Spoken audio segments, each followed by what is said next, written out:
যদি ভুল ট্রেনে উঠে পড়ো তবে সামনে স্টেশনে নেমে যাও, কারণ তোমার পথ যত দীর্ঘ হবে তোমার ফেরার পথ তত কঠিন হবে। সব শিক্ষা বইয়ের পাতা থেকে নয়, কিছু শিক্ষা পরিস্থিতি আর বাস্তবতা থেকে হয়।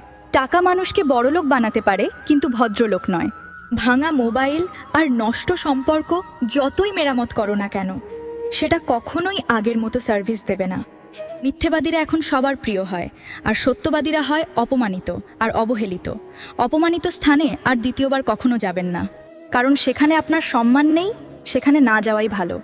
মিথ্যা তখনই জিতে যায় যখন সত্য বলা মানুষগুলো বোবা হয়ে যায়। চরিত্র আর ব্যবহারের যত্ন নিন। দামি পোশাক আর গাড়ি বাড়ি মালিক হলেও ভালো মানুষ হওয়া যায় না। কোনো কিছু না খেলে যেমন স্বাদ বোঝা যায় না, ঠিক তেমনি খারাপ সময় না এলে মানুষ চেনা যায় না।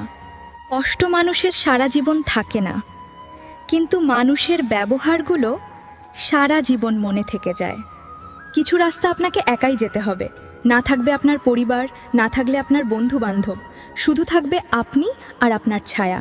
মানুষের জন্য কখনো বাঁচবেন না, কারণ মানুষ বদলায়। ঈশ্বরের জন্য বাঁচুন, তিনি একমাত্র অপরিবর্তনশীল। কথাগুলো সত্য মনে হলে শেয়ার করে দিবেন প্রিয়জনকে, কমেন্টে লিখবেন রাধে রাধে। এইরকম আরও ভিডিও পেতে চ্যানেলটি সাবস্ক্রাইব করে রাখবেন। ধন্যবাদ।